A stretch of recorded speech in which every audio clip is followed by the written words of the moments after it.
tolega kana hunda isaa kanarra gahee dararaa madaamiiti hojiitu jireenya takkasuna godhe jetti dhugaa rabbi obboleettiin keenya baay'ee nama gaddisiisti jechuudha seenaa ishii dhugaa dubbachuudhaaf akkuma yeroo darbee viidiyoo qasii tokko yeroo darbee suna quunnamee ture jechuudha waan akkasii kuni baay'ee ulfaata dhugaa dubbachuuf birrii 1,000 jenneeti jireenya yookaan dhagna keenya dhabuu yookaan qaama keenya keessaa tokko irrachuun baay'ee akka ulfaatu beeka ashama harka fuune kam jettu hordoftoota siifan gindoo bakka jirtanitti nageenyi faraarri waaqayyoo isiniifaa baay'ee dusiniin jechaan alfu baga nagaan dhuftan biyya keessaas biyya alaas kan jirtan Nora isinin jedheera yoo viidiyoon keenya isin tole mana kana laayik gochuun jammara sheer nu subscribe nu godhaa maatii keenya ta'anutti dabalama akkasuma immoo koomentii nu kennaa komii qabdan koomentii jedhatti nu barreessaa jechuun jaalladha egaa obboleettii koo tokko social media irratti baatee kan ishii dhimattu jechuudha yookaan peejii tiktok irratti baatee eegastii ijoolleetti seentee kan ishii dhimattu turte isinii maxxansuu hin dandeenye egaa xiqqoo ishii alana yuutuubii wantoota biraa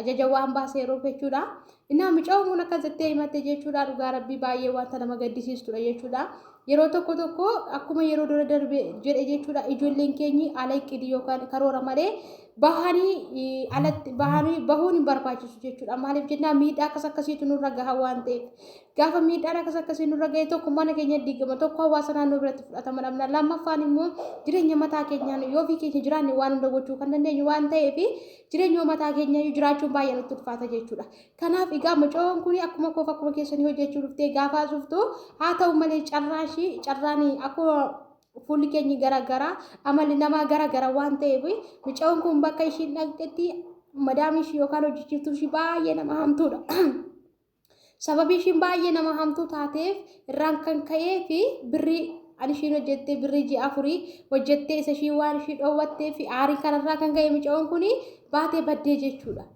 baatee gaafa ishiin baddu kan ishiin badde immoo ijoolluma keenyatu ishii fudhate jechuudha mucoo kana jechuudha innaa wanti kun dhugaa rabbii isiniin jedha wanta gaarii miti ammalirra deddeebi'ee yeroo baay'eedha baqa wanta akkasii sirrii miti horreedee jechuudha egaa mucoon kun haa ta'u iyyuu malee gaafa ishiin deemtu bakka deemtu sunitti kan ishiin galte hojii osoo hin taane mana ijaazaati jechuun bakka boqonnaa dhaqxee jechuudha bakka boqonnaa nama bira waan dhaqxeef achumaan hojii galuudhaaf waan deemteef iyyuu mucoon kun bakka sunitti dhiira 4 jette guyyaatti kan ishii wajjin ciisu jechuudha guyyaatti dhiira 4 faana ciisa jette baqa kana jechuun yaadamee dhugaa waaqayyo guyyaatti dhiira 4 faana miti shamarran tokko guyyaatti dhiira tokko faana qaniidhaan ciisuun akka bakka ulfaatu yaadama keessan jechuudha egaa mucoon kun guyyaatti dhiira 4 faana ciisa jette sanii immoo Itoophiyaa irraa immoo abbaa manaa qabdi mucoon kun wanta sin ajaa'ibu jechuudha ishiin rakkoo keessa jirtu kan abbaa manaa ishiitti himanne haala keessa jirtu kan abbaa manaa ishiitti himanne garuu baatee deemuu ishii abbaa manaa ishiitti himatteetti jechuudha egaa kana hunda maaltu godhe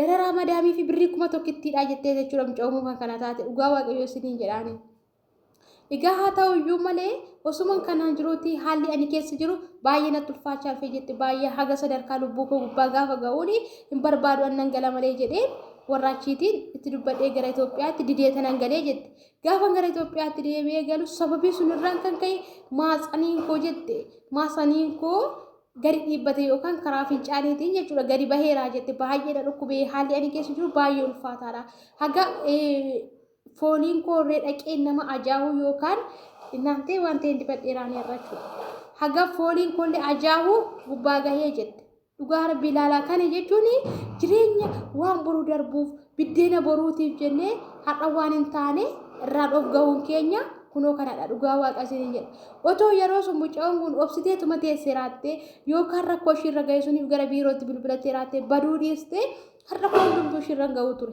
dhugaa mucaa waan ta'e cabsaara jechuudha ilaa kun hundumtuu ishiirra ga'uu ture kanaafiyyuu ijoolleen keenya bilis waan akkasiin godhina irraa baradhaame isa tokkoof miidhama yoo ta'e isa tokkorraa immoo barumsa ta'a yeroo hunda himamaanii wanta akkasii kun yeroo baay'ee deddeebi'ee kan hojjetamu viidiyoo namni hojjetiin hin jiru kun akkas taatetti viidiyoo gaafa hojjetamu maaliif akka hojjetame beekaa dura irraa barachuudhaaf viidiyoon malee geexummaa isaa kamiif as baasuu miti wayii warqii kamii as baasanii fannisuu miti namni tokko yoo miidhame inni tokko immoo irraa haa baratuudhaaf namni viidiyoo kan dalagu jechuudha kanaaf viidiyoo daawwadhaa isinii jechuun barbaada jechuudha egaa mucoon kun kanaan waan gootu gaafa dhabdu gara Itoophiyaatti deebitee galte gaafa Itoophiyaatti deebitee galte abbaa manaatti deebitee galte rakkina suni akka kana taate abbaa manaa ishiitti himne jechuudha gaafa achi geessu indagana abbaa manaa ishiitti himte jechuudha egaa abbaa manaa fi haadha manaa gidduutti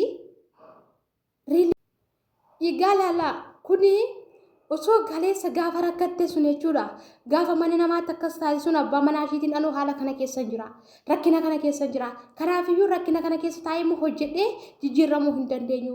Kanaafiyyuu haala kana keessa taa'ee haala kanaan hojjechuu hin danda'u. Osoo jettee gaafuma jammaraa abbaa manaa ishiitti himtee raatte kun hundumtuu raawwatu jechuudha. Inna maaliifi abbaa manaa fi jechuun qaama ofiiti waan ta'eef erga dooshiidhaa ta'uu baate isa kanammoo erga seente erga achi teessee waan akkasii dhiiste otoo abbaa manaa ishiitiin rakkoo akkasii keessa jira. Kanaafiyyuu deebi'ee galuun barbaada. Akkuma kaleessa hin gadi na jiraachiftetti na jiraachisi. Otoo jettee qal'aanii dhumasaa abbaa manaa ishiiti waan ta'eef kaleessa suma jiraachisee har'aan ga'e waan ta'eef waan fedhe soo ta'e wanta ishii gatuun qabu jechuudha. Iddootiin dhaquun qabu jechuudha. Garuu mucaawwan kun achi turtee waan akkasii kana wanneechaa baate har'ammoo gaafa dadhabduu gaafa ishiin galtu maaliif eessa dhaqxeetta jechuun hin dhabamu isinii galee. Inna mucaawwan kun amma gaasila dadhabdeef waan dadhabeef gara biyyaa galee jette.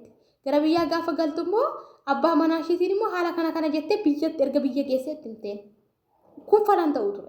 Osoo jammaruma yookumaa sirtu abbaa manaa ishiitiin ani rakkoo kana keessa jira kanadha. Osoo jettee ni raatte biyya ormaa jirti dubbattee akka ishiin nageessifanne eenyuma waan mattee akka eenyumtu ishiin oowwaanne beeka waan ta'eef inni ishee asraddaa.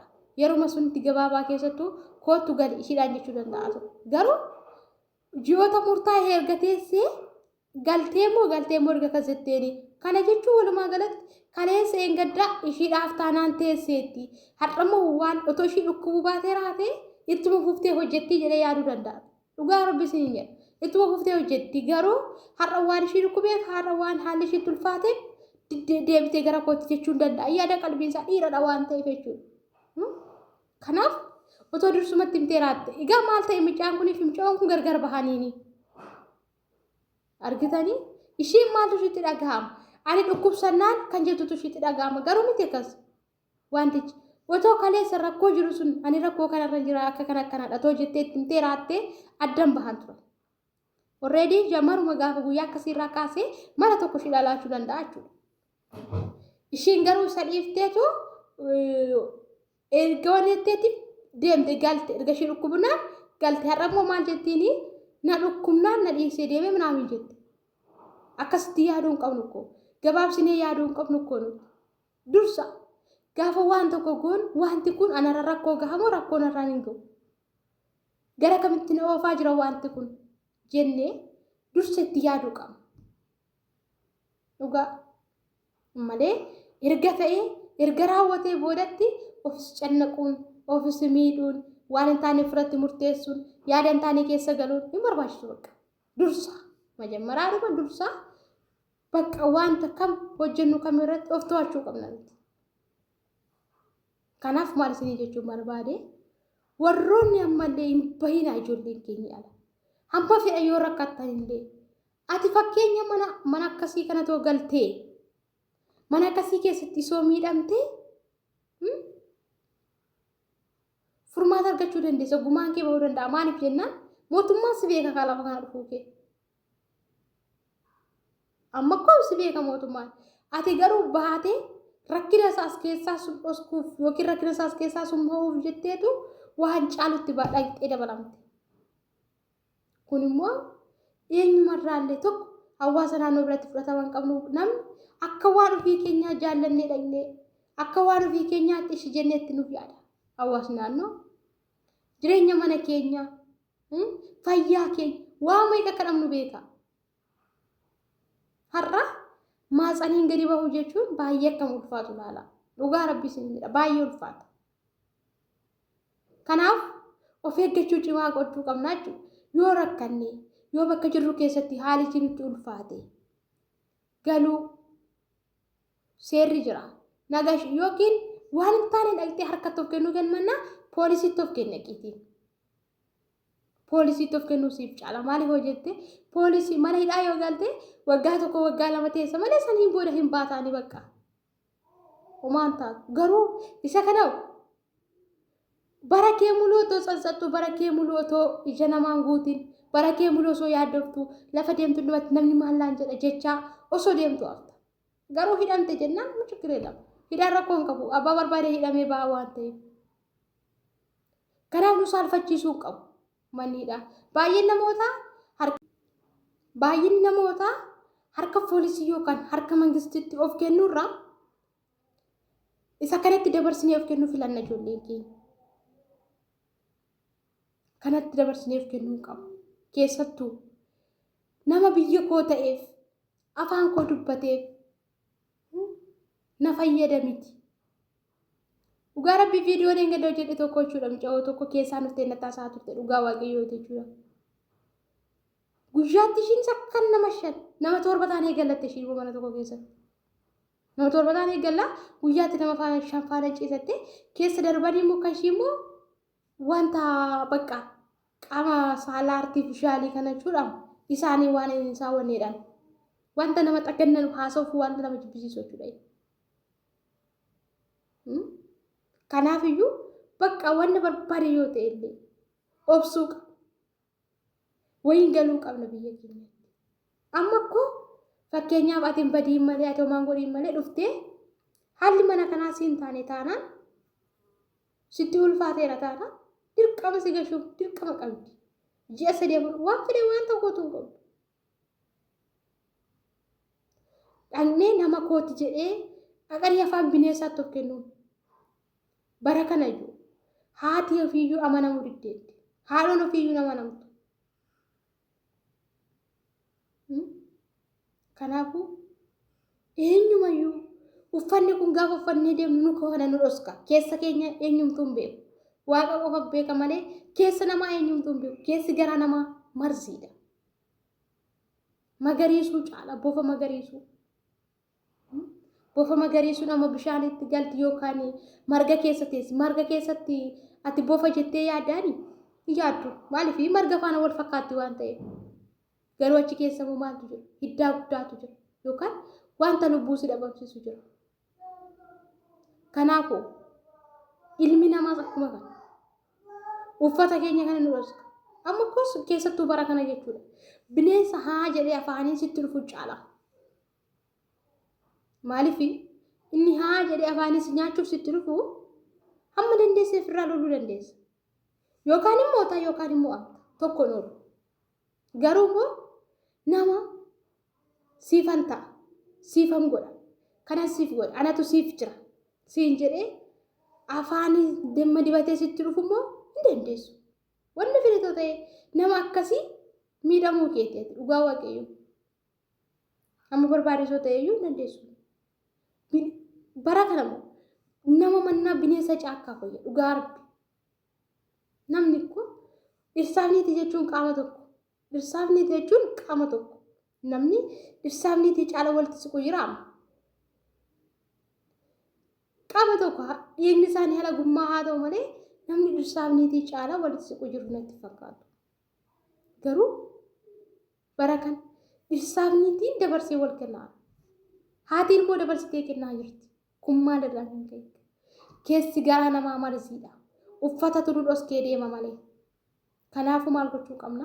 Walumaa galatti of eeggannoo cimaa gochuu qabna. Nama kooti jedhee koottu nasii jira. Maaf rakkatta achi keessaa? Maaf kana taata? Koottu bayi. Iddoo kanaatti hojjetta. Birrii amma kanaa sii qaba. Hin nagahiin. Nama si jammaan nama akkasii hin nagahiin iyyuu dhugaa rabbii isinii jedha. Namni akkasii nama ta'u miti. Kanaaf of eeggannoo cimaa taasisaa isiniin jechuun barbaadan malee irra deebi'eetanii dhugaa waaqayyoo waa'ee mucaa kana waggaan nagahee baay'een gaddee waraabeen ture garuu yaa asirratti maxxansuu sanatti hin tolle malee jechuudha.